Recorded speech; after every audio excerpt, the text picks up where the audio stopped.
me a god. You call me a god. You call me a god. You call me a god. Let's go. I'm about to go off like a weapon. Fuel to the top, gotta fill up. All right, welcome back to the Juggernaut Show, everybody. And today I'm here to give you my AEW Double or Nothing 2025 review. Okay, so AEW Double or Nothing went down this past Sunday, May 25th, 2025. And also, if you guys are just joining me for the first time ever, make sure you hit that subscribe button, hit that like button to help out my videos in the algorithm, and also turn on the notification bell to be notified every time I make a new video. And go follow me on all my social media platforms. Go follow me on X and Instagram at the True JSB. Okay, so let's not waste any time. Let's get into this. So, I feel like it's obvious. Some of the cons from the show is some of these matches they tend to go long. Like the show goes really long, which they over deliver on a lot of these matches. And also, there's some matches that don't need to be on this show.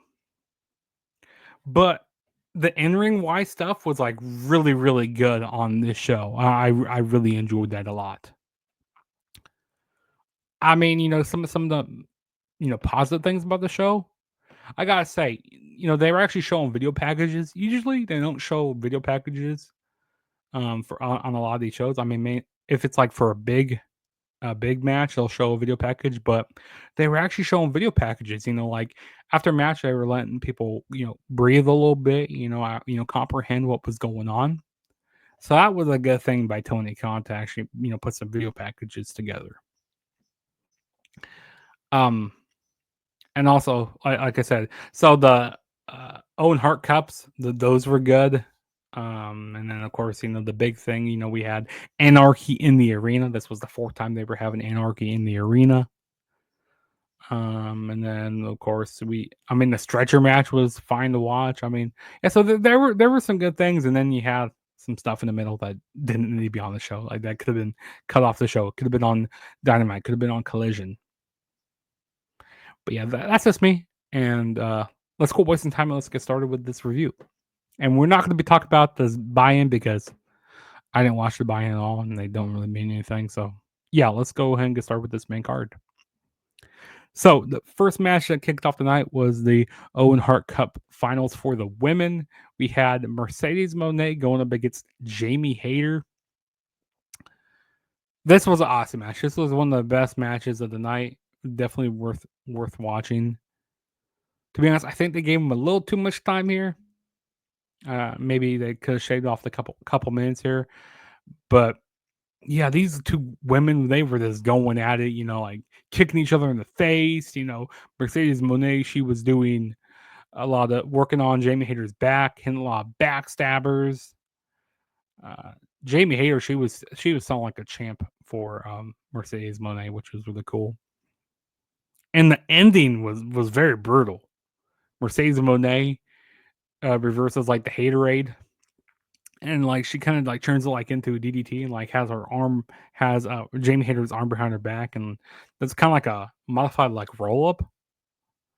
That like when I went back and watched, I was like, oh man, that was actually pretty cool there. That was actually a pretty brutal way to end the match.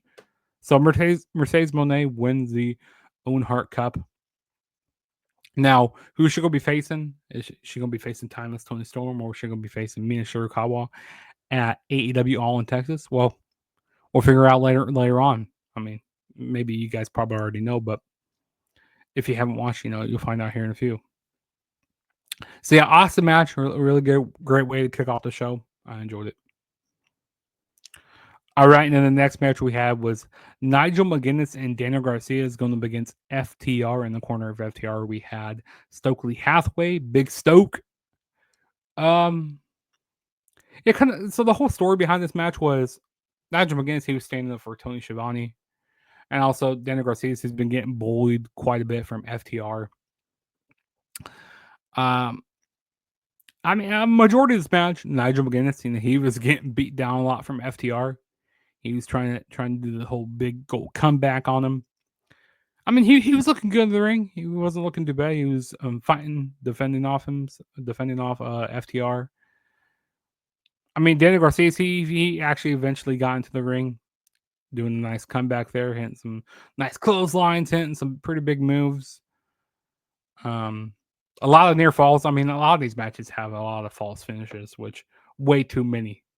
And sometimes that takes away from some of these matches when you're having way too many false finishes. But FTR ended up winning here. They had Daniel Garcia's pass out from the sharpshooter, while Dax had it on him. So it kind of protects Daniel Garcia's in a way, but I'm just tired of all these like pass outs in WWE and AEW. Like, I don't know. I wish they would have like a, they grabbed Daniel Garcia's hand and like he just passed out. I don't like how that ended there. Was a big fan of that, but FTR wins, and we will move on to the next match. Okay, this was awesome here. This was a fun match. We had a stretcher match, which was basically AEW's version of an ambulance match, but they didn't want to call it an ambulance match. Mark Briscoe and Ricochet. I gotta say, even though Mark Briscoe lost this match, he was definitely the MVP in this match. He was bleeding like a stuffed pig, as JR would say. And of course, they were doing a lot of memeable spots in this match. Mark Briscoe got out the cleaner, squirted on squirted on Ricochet's head, started cleaning his head, kind of making fun of that he's bald. Which they've been doing that for a while, which it's kind of getting old at this point. It's kind of getting old in the crowd, they say that he's bald, but I'm kind of getting over that. But there was actually some pretty cool spots that they were doing on the stretcher. And of course, Mark Briscoe, he had to hit a cactus elbow onto the stretcher on Ricochet. That was cool in the match. Of course, we saw scissors get brought in because that's Ricochet's thing, to bring in scissors. He stabbed Mark Briscoe in the head. Yeah, he was gushing down blood. Like it was, he might have bladed a little too much there. But ultimately, in the end, Ricochet wins this match. They were fighting up towards the ambulance. Ricochet was going for something. He found some scissors in the ambulance, stabs Mark Briscoe in the head, gives him a low blow, and hits a spirit gun, and then throws Mark Briscoe into the ambulance, and that's how Ricochet won the match. Fine match, fun stuff here. At first, going into this show, I wasn't looking forward to this match that much, but these two guys, they really delivered here. This was fun stuff. Okay. The next match we had was the AEW tag team titles on the line. We had the Hurt Syndicate, and then also MJF and MVP was in the corner of them, going up against the Sons of Texas, Sammy Guevara and Dustin Rhodes. Yeah, this match went on like way too long, and it's not that I don't want to see the Hurt Syndicate on here, but I don't know. Maybe it's because I saw the Sons of Texas. They haven't been really doing a whole lot. And I didn't really. I'd rather see the Hurt Syndicate go up against the better teams, like the Young Bucks, or maybe like I don't know, maybe like Paragon, or not, or maybe not even them, but like go up against some legitimate talent here. And to be honest, they really haven't been doing that. Like these opponents that they've been facing. Their title reign hasn't been that great yet. And also with MJF joining the group, it's like why is he in the Hurt Syndicate? It was an okay match for what it was. Like it went on way too long than what it needed to be. Bobby Lashley ends up spearing Dustin Rhodes to the barricade. MJF, he tried getting involved a few times using his diamond ring. He even tried to have Shelton Benjamin use it at one point, but Bobby Lashley was like, "No, we're not going to do that. We're not going to get DQ'd here." So Bobby Lashley and Bobby Lashley and MJF, they kind of had a few. They kind of got into it a little bit. Shelton Benjamin, he was looking really good. Sammy Guevara, he was hitting some nice high flying moves. But ultimately, in the end, the Hurt Syndicate win, and they hurt people. Which this came to no surprise that they were going to retain. So we will move on to the next match, which we had was the AEW Continental Championship on the line. We had Okada defending the title against Speedball Mike Bailey. This was a fun match here. To be honest, I rather would have seen this on AEW Dynamite. I mean, it's nice to see the different styles of this match. You know, Mike Bailey, he was hitting some like nice strikes in this match. He had a pretty cool moonsault onto the outside of the ring. Okada, you know, being the way that he is with the strong style, he was doing okay.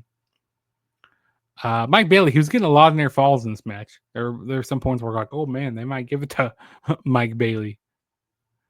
But you know, I think like the ultimate goal, what they're trying to do is have Okada face Kenny Omega at AEW All In Texas, but we'll see what happens. But Okada ends up winning by hitting the Rainmaker onto Mike Bailey, and that was that. We move on. Which we had, this match was awesome. We had the AEW Women's title on the line. We had Timeless Toni Storm defending the title against Mina Shirakawa. Yeah, these two women have very good chemistry in the ring together. This was some really good work. Mina Shirakawa, she was doing a lot of different submission holds onto Timeless Toni Storm. Yeah, they were just going back and forth with each other.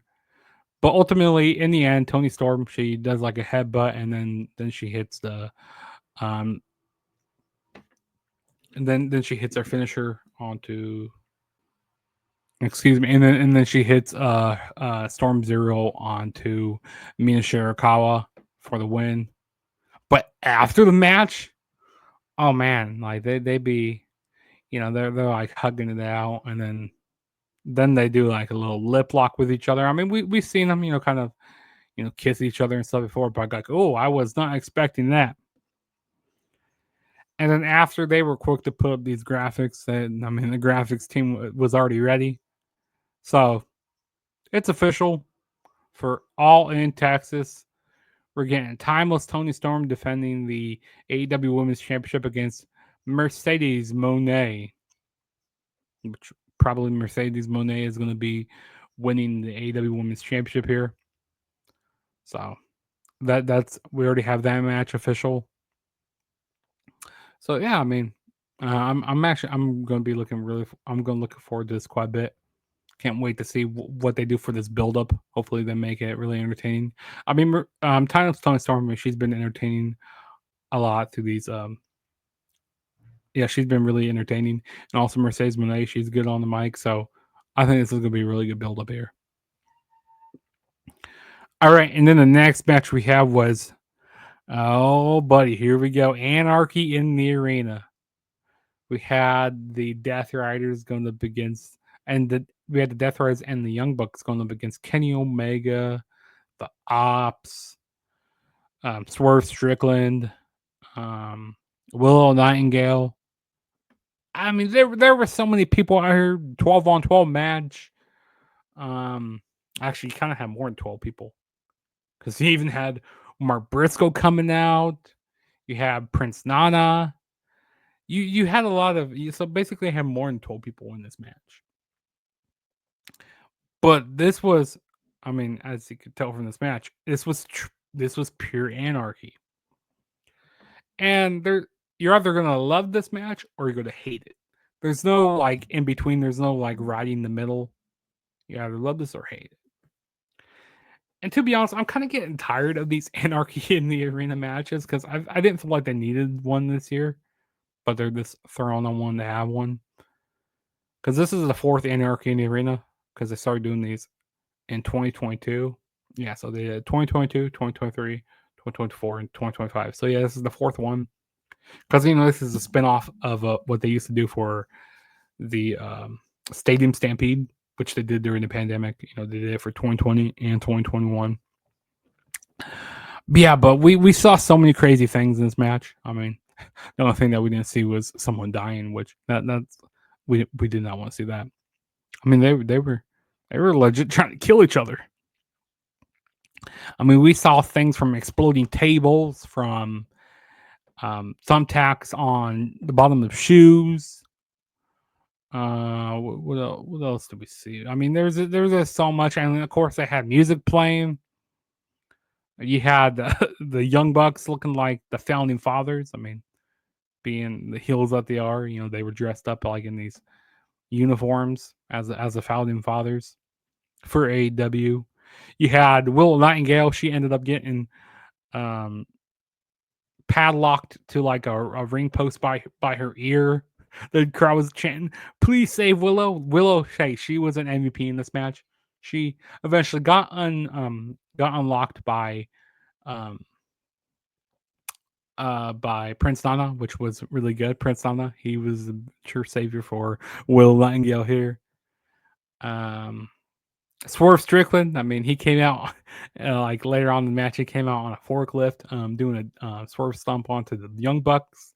Young Bucks that were kind of being cringy, trying to do the gritty, trying to mock Swerve. Even had an ambulance come back out in the match, and then you know who came out of that ambulance? It was Mark Briscoe. He came out to help out Team AEW here. Diving off the stage. That's how I kind of got a pop out of that. They were playing "Let the Bodies Hit the Floor" like over and over again. Like when it came to like the fifth time, I go, okay, this is kind of getting old. This is kind of getting old here. Of course, I had like a split screen for like all the where everybody was fighting. Marina Shafir, she was going at a lot with Willow. Willow was throwing a lot of bottles at her. Of course, he had the staple gun spot. Swerve was a staple in everybody from the Death Riders, and then I believe it was Matt Jackson. He got stapled in the ding ding. Got stapled in the yam bag, as Taz will say. Maria Shafir, she even stapled Swerve's tongue. Like, this guy is not human. Swerve Strickland is not a human. Like there was just a whole bunch of crazy spots, and then the Team AEW, they ended up locking the Death Riders into the ambulance, so that left the Young Bucks alone. Also Kenny Omega, he hit a not a Canadian Destroyer. He hit his One Winged Angel off a stage into an exploding table. I believe it was on Nick Jackson. Yeah, it was on Nick Jackson. And then Swerve Strickland, his big swerve stomp onto Matt Jackson. He's getting his revenge here after being screwed out of the AEW World Title at AEW Dynasty. But yeah, he had on these like thumbtack shoes on the bottom. And Swerve Strickland, he ends up pinning the Young Bucks, and the winners of the match were Team AEW. Yeah, like I said, pure anarchy. It's hard to comprehend a lot of stuff that's going on in this match. Shibata, he was wrapping barbed wire around his like kick pads and beating up Wheeler Yuta. And then also Claudio, throughout the match, he was doing the King of Swing onto Swerve, and then slam Swerve into like the speakers, so that kind of blew out the song. So I was wondering how they were going to turn off the song, but that's the way they did it. They had Swerve like break the speakers. But yeah, like I said, this is what you see like at an indie show. Like if you enjoyed seeing this stuff, like it was cool the first few years that they were doing this, but like I don't know, I didn't feel like they needed to do Anarchy in Arena, but they're just doing it to just do it at this point. I mean, some people, like I said, you either love this match or you're gonna hate it. I mean, some of the stuff was cool, but like this is way over the top. Actually, last year was actually I think last year's was kind of the worst. Like trying to burn people, trying to hanging, like trying to actually kill each other. I mean, they were trying to kill each other here, but crazy stuff, crazy. But yeah, the team AEW won, which kind of made sense. But yeah, we will move on to the next match, which we have was okay. This match here did not need to be on the show. This is another match I didn't need to be on the show. Paragon and the Don Callis family. I don't remember like too much from this match. I remember Kyle Fletcher hitting the brainbuster on Roderick Strong, picking up the victory. I mean, it kind of looks like they're going to be setting up towards Adam Cole and Kyle Fletcher. Maybe All In Texas. Maybe I don't know, but also Ricochet when he did that promo backstage, he said he wants to come for gold. Maybe he's coming for the TNT title. I don't know. And then after the match with Paragon, they were getting beat up by RPG Vice, and then we had Brody King, Tomohiro Ishii, and Hiroshi Tanahashi come in for the save. I'm like, why? I don't care about this at all. Like I said, I'd rather listen this on Collision or Dynamite because I was just tired at this point. I was ready for the main event, which that's what we're going to talk about now. We're going to get to the main event. So we had the main event here. Finally we made it to the main event after so many hours sitting through the show. I got like, okay, this is why I bought the show. This was worth waiting for the main event. I mean, even though it was really late at night, and they, like I said, they over deliver in so many of these matches. But this was awesome here. The finals of the Owen Hart Cup for the men. Will Ospreay going up against Hangman Page. Boy, oh boy, did they tore the house down with this match. I mean, you even had Will Ospreay hitting the you saw him hitting like a V trigger, hitting some like his enemies like some of his enemies like finishers. He even had Hangman hitting the pressure drop. You know, Hangman he wanted the he's been fighting a lot of demons lately. You know, he's on his redemption tour. Also, there was one spot where they were on an announce table and the whole table just collapsed under them. Like that seems like something the AEW would do. So many near falls, so many near falls, hit a lot of their finishers, a lot of counters to things. You saw a lot of hidden blades, saw a lot of buckshot lariats in this match. Like I said, so, like a finisher fest, so many near falls.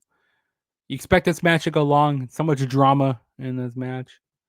The facial expressions from each guy were amazing. The crowd was really into it, even though it was really late. But yeah, Hangman Adam Page ends up winning here, which I said this match could have went either way in my preview, but ultimately I was going with this was Will Ospreay's tournament to lose, and he ended up losing here. I thought that Will was going to win this whole tournament. But also, makes sense, like with Hangman Page, trying to do his redemption tour and being this like anti-hero, trying to get in the good graces of the fans and, trying to be a better person. Hangman Page wins here. Awesome match. Amazing match. This was the best match of the night. I already knew going into the show this match was going to be the best with all these promos that they were doing leading up to the show. So Heyman and Page is going to All In Texas. And after that, they threw up this graphic on the screen. So it's official. AEW All In Texas. We have our main event here. We got Jon Moxley defending the AEW World Championship against Adam Page on July 12th. Now, kind of looking at this right now, I feel like Jon Moxley he's going to retain at this point. Like, I don't know. We'll see how they build this up. But at this point, I feel like Moxley's going to retain. Hopefully, Adam Page doesn't want to take the title off of him. Maybe he has a better title reign after this. A second title reign. Because that first title reign for Adam Page wasn't all that great. But yeah, Adam Page ends up winning. And he's going on to face Jon Moxley. So that was AEW. That was AEW Double or Nothing. overall, it was a good night of wrestling. Like I said, AEW tends to over deliver. They have their matches go on way too long and have the show going way too long. While opposed, WWE, sometimes they don't give you enough with some of their stuff. Like they leave you wanting more. And like I said, with AEW, it is they don't know when to stop, and they add so many matches that don't need to be on the show. So I wish they would like find a happy medium with both of these companies. Like maybe with WWE giving a little more and AEW kind of giving you a little less. Because let me tell you, what matches should have been that should not have been on the show. So let me go tell you this, okay? Really quick here. Okay, so I'll tell you the matches that could have been cut off the show.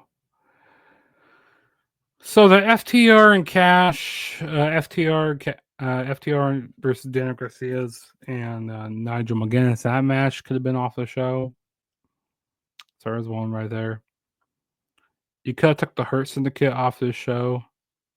You could have took Kazuchika Okada and Mike Bailey off the show. It's okay keeping the Anarchy in the arena. You could have took the Don Callis family and the Paragon. You could have took that match off the show, definitely. So if you would have just kept the both Owen Hart Cups, that's 2 matches. The stretcher match, that's 3. The Time of Stone Storm, that's 4. Anarchy in the arena, that's 5. Maybe like having like 6 matches on this card would have been a-okay with me. That I would have been just fine with that, having 6 or 5 to 6 matches on this card. But no, AEW loves to over deliver. Tony Khan doesn't know when to stop. But yeah, like I said, that was my review. Go down in the comments, let me know what you guys thought of AEW Double or Nothing. Did you guys like it? Did you guys hate it? Like, let me know. And also, like I said, don't forget to hit that subscribe button, hit that like button, to help out my videos and the algorithm. And go follow me on my social media platforms. The link is in the description below. And I will see you guys on my next video, which will be my NXT Battleground review. I still have yet to review that, so stay tuned for that. And this is your boy Juggernaut saying peace out. I'll see you guys later.